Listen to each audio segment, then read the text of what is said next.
Desde mañana 9 de octubre a las 8:30 se va a dar apertura a la exposición del Museo de la Biblia en la ciudad de Coronel Oviedo. Esto se va a desarrollar hasta el 11 de octubre en el Salón de Eventos Thunder, aquí en nuestra ciudad, todos los días a partir de las 8 hasta las 20 horas. Esta actividad está organizada por la Iglesia Cristiana Discípulos de Cristo y el Colegio Internacional, y esta exposición del Museo de la Biblia es algo muy interesante que se va a presentar en nuestra ciudad. Y para hablar de este evento estamos en compañía de René Krueger, él es el anfitrión del Museo de la Biblia, y con Carlos Chávez, él es pastor y presidente de la Iglesia Cristiana Discípulos de Cristo. Le damos bienvenida a René Krueger. Muy buenos días, ¿cómo está, doctor? Buen día, ¿qué tal? Muy bien, gracias por recibirnos y darnos este espacio. Bueno, ¿qué tal en Coronel Oviedo la llegada? ¿Todo bien? Bien, bien. Ya estuve muchas veces acá con la iglesia, con el colegio, con la misión de amistad. Yo estuve alguna vez por el Colegio Internacional. Ajá. Sí, pero en mi época de estudiante de colegio. Sí. Era alumno del Colegio Jim Mar. Exacto. Sí, ahí estuve sí. hace 2 horas. Ajá. Con una charla que no es directamente sobre el tema de la Biblia, sino sobre un problema que ataca a todo el mundo, que es la alcoholización social, de joven en especial, y el problema del alcoholismo. Bien. Pastor Carlos Chávez, ¿cómo te va? Gracias y bienvenido. Muy buen día, querido Cristian. Agradecido por recibirnos en este espacio y poder charlar un poco sobre esta actividad tan significativa para nuestra comunidad ovetense. ¿Cuál es el objetivo, doctor, de una exposición de museos de las Biblias? La Biblia es un libro que es un hecho religioso porque recoge experiencias religiosas del antiguo pueblo de Israel, de la primera iglesia cristiana, primer siglo. Es un hecho que ha marcado profundamente la historia no solamente de Europa, sino de toda la humanidad. Es un hecho cultural, es un hecho lingüístico, porque ha sido traducido a más de 3.700 idiomas. Es un hecho técnico, porque los textos bíblicos han sido fijados en los soportes a medida que estos se desarrollaban. Tabletas de arcilla, piedra, papiro, pergamino, papel de algodón o de trapo, papel de fibra vegetal. Hoy todos los soportes digitales, desde la computadora hasta la nube, todo lo que uno se puede imaginar, y fundamentalmente la invención de la imprenta, porque el primer libro impreso en Occidente con tipos móviles de metal fue la Biblia de Gutenberg, una Biblia en latín. Entonces la Biblia, además de ser un hecho fundamentalmente religioso, como revelación escrita de Dios a la humanidad, es también un hecho múltiple, que tiene que ver con la dimensión de la historia, la técnica, las escrituras, las traducciones, las lenguas, la conservación de lenguas, etc. Pastor, ¿qué se podrá observar en esta exhibición que se va a tener?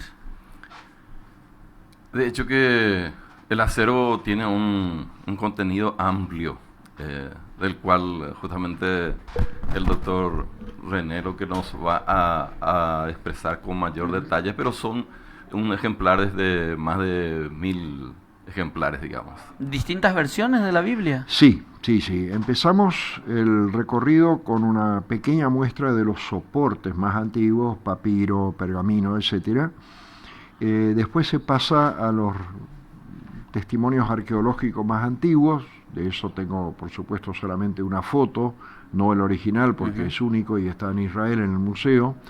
Es un grabado de un texto bíblico sobre una plancha de plata muy pequeña, que de manera enrollada se ha dejado a un finado en su sepelio, como una especie de acompañamiento. Es una palabra de bendición del Antiguo Testamento y es del año 700 a.C. O sea, es el testimonio escrito más antiguo que existe en este momento a nivel arqueológico de un texto bíblico.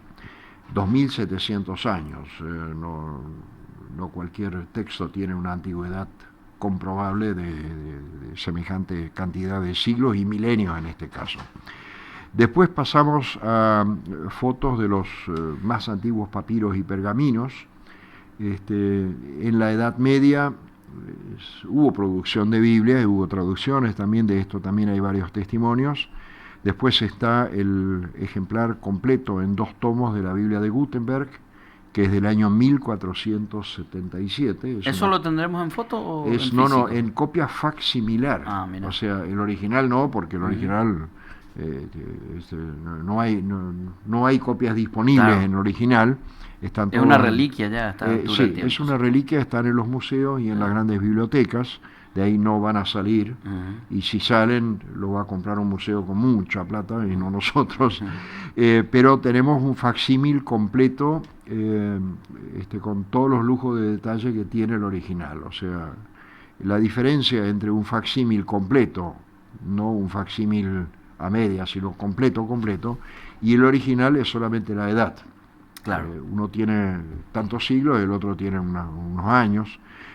Pero por lo demás, el formato, el peso, el tipo de papel, el tipo de tinta,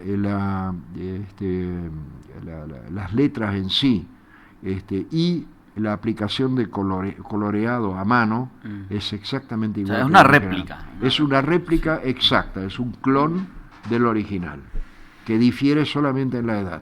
Pero ante esa Biblia de Gutenberg en 2 tomos están ante el original. Yo suelo mirar algunas Biblias que solamente traen los libros pertenecientes al Nuevo Testamento y no al Antiguo. ¿Estas Biblias son las completas? La que tiene la del Antiguo. La Biblia completa es Antiguo y Nuevo Testamento. Sí. Lo que pasa es que para facilitar la impresión y también al inicio la traducción, se suele empezar siempre con un Evangelio y con el Nuevo Testamento. Se hace un Evangelio, se hacen los otros y poco a poco se completa el Nuevo. Después viene la traducción del Antiguo, que lleva su tiempo. En Paraguay hay 19 idiomas indígenas, aparte del guaraní paraguayo, hay 18 otros más, que para 4 de estos idiomas hay Biblias completas, los otros tienen en buena parte el Nuevo Testamento, y otros tienen recién una partecita del Nuevo Testamento. Pero el hecho de que mucha gente quiere tener una Biblia, pero todavía no hay traducción completa, se le facilita produciendo primero un Nuevo Testamento. Por eso hay muchos Nuevos Testamentos ya traducidos, pero todavía no la Biblia completa. Pastor, usted que está un poco más en contacto con la gente lee la Biblia? ¿Le es fácil leer o forma parte de un esfuerzo para ellas? Yo creo que es un esfuerzo que la gente lo hace. Y nosotros, a través de cada servicio que ofrecemos en las iglesias, somos los facilitadores, tratando de transmitir, tratando de encaminar. De hecho, que existen en cada congregación, en cada iglesia. Y me permitís señalar un poco la Iglesia Discípulos de Cristo. También acá en Coronel Oviedo tenemos 3 congregaciones. Uno tenemos ahí en Tuyubucú, pasando un poquito del Gran Hospital actualmente, frente al Oratorio San Francisco de Asís. Y otro, el muy conocido acá del barrio Centro, Casa de Amistad. Y también ahí en el Colegio Jimar funcionamos una congregación también los días domingos y los sábados a la noche. Y a través de cada servicio que ofrecemos tratamos de transmitir ese conocimiento y lo que encontramos, los beneficios que hay para como hombre, como persona, de lo que existe en el plan de Dios para nosotros. Y eso es lo que tratamos de transmitir, de compartir con la gente, con los hermanos que se acercan. Y de hecho que necesidades espirituales, necesidades emocionales de la gente hay bastante. Y es el remedio, es el que nos ofrece esa paz, ese vacío para poder ser llenado del ser humano, es la parte espiritual, que si bien uno siente esa necesidad, siempre hay una respuesta. Doctor, hoy en día la literatura es muy extensa, es decir, existen varios géneros y existe incluso literatura antibíblica. Claro. ¿Cómo sobrevive la literatura espiritual en estos tiempos? La Biblia no es solamente el libro más publicado, con la mayor cantidad de traducciones, con la mayor distribución a nivel mundial. Por ejemplo, de la Biblia, la clásica Biblia en inglés, la llamada King James Version, la versión del rey Santiago o Jacobo, se han distribuido en los últimos siglos en total más de 1.000 millones de ejemplares. Es una cifra impresionante. Ningún autor llega ni siquiera a una décima parte de eso, de los autores exitosos. Es el libro más investigado, más estudiado, pero lamentablemente también es el libro más perseguido. Como la Biblia, para anunciar el Evangelio, también tiene que denunciar lo que está mal. Pongamos un ejemplo sencillo, la corrupción. No solamente se tiene que anunciar que hay que ser honesto, sino también denunciar la corrupción. Entonces, los corruptos van a hacer todo lo posible para silenciar la denuncia. Y como la Biblia denuncia un montón de males de la humanidad, siempre va a haber gente, corrientes políticas, lo tuvimos con el sistema comunista en la Unión Soviética, que van a oponerse a la Biblia porque la Biblia los denuncia a ellos también.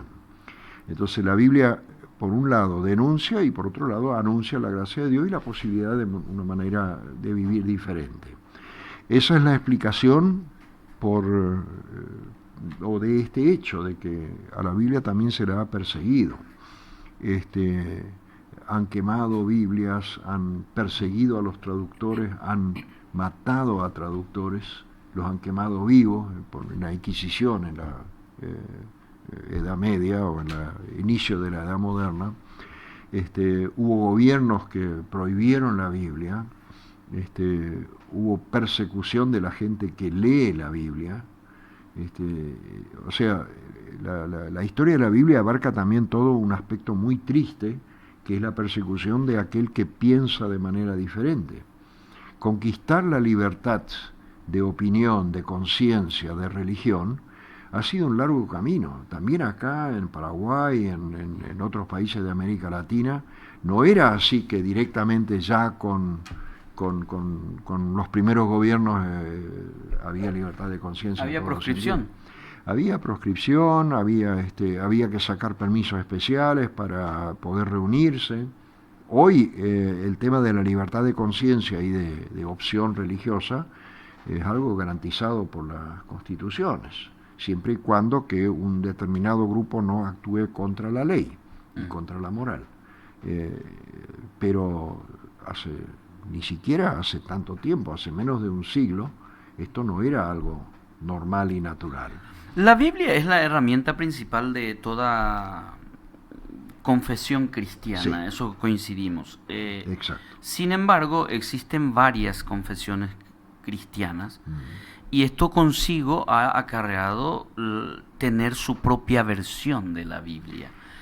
Y eso en algún momento genera crispación entre creencias, porque de repente algunos textos claves de la Biblia tienen una versión en una traducción, otra versión en otra traducción. ¿Eso no ha disminuido la credibilidad que tiene la Biblia? Sí, la cosa es la siguiente. La Biblia no fue escrita ni en castellano, ni en ningún idioma occidental moderno, y ni de ninguna otra cultura, sino en hebreo, el Antiguo Testamento, con algunas pocas páginas también en arameo, que es un idioma emparentado, y todo el Nuevo Testamento en el griego que se hablaba en ese momento, que se llama griego koiné o griego común, a partir de la conquista de Alejandro Magno en toda esta región. Se impuso esa versión y todo el mundo hablaba esa forma de griego. Entonces, si una traducción se basa en los idiomas originales y en todo lo que la lingüística, la etimología, la gramática, etcétera, dice que significa esa palabra, no hay forma de distorsionarlo. Yo sé que hay algunas versiones de la Biblia, por respeto no podemos nombrar de qué organizaciones, pero eso no importa, que han hecho versiones tergiversadas de la Biblia, que le hacen decir a la Biblia cosas que no dice, o que traducen de una forma para que refleje más la ideología de ese grupo y no el texto bíblico. Pero hoy día, con las herramientas que tenemos en la lingüística, en el estudio de los idiomas antiguos, el estudio de los idiomas modernos, la mayoría de las traducciones coinciden. Pero la versión maestra es el original y debe ser el original. Y eso es así en todas las iglesias serias, tanto evangélicas como católicas. Tenemos ahí un consenso en la investigación que la traducción tiene que reflejar lo más acertadamente posible el idioma original. Eso no siempre es fácil porque estos son idiomas que se hablaban de esa forma hace 2000 años y más. Entonces hay términos que con el tiempo van cambiando de significado y mayormente se sabe lo que significan, pero hay algunos términos que todavía no se sabe. Por ejemplo, hay un texto que habla de una flor de Sarón. Algunos traducen rosa de Sarón y otros lirio de Sarón. Pero son cosas insignificantes. Si es una rosa o un lirio, eso no le hace a la doctrinalmente fe no incide nada que ver. Pero los hechos básicos, la creación, la muerte de Cristo, la resurrección, la vida espiritual, estos hechos no tienen ambigüedad en la traducción. Pastor, esta exhibición del museo comienza mañana. Contanos un poco cuál es el programa, cómo se va a desarrollar, quiénes son los invitados, tendrá costo, no tendrá costo, cómo va a ser el desarrollo de este programa en Oviedo. Excelente. En su momento nosotros, desde la Iglesia de Discípulos de Cristo en Paraguay, conjuntamente con los directivos del Colegio Internacional, que son hermanos nuestros que están en ese espacio, hemos trabajado con la idea de poder hacer coincidir con esta Semana Cultural Ovetense, tratando de que esto llegue a nuestra sociedad, a nuestra comunidad. Creemos en la riqueza que representa para la cultura y también para la religión, digamos, lo que es la Biblia. Y entonces lo hemos trabajado, hemos contactado con el doctor René para que pudiera estar, porque es nuestro anfitrión y es la persona más, la que estuvo desde su origen en esto.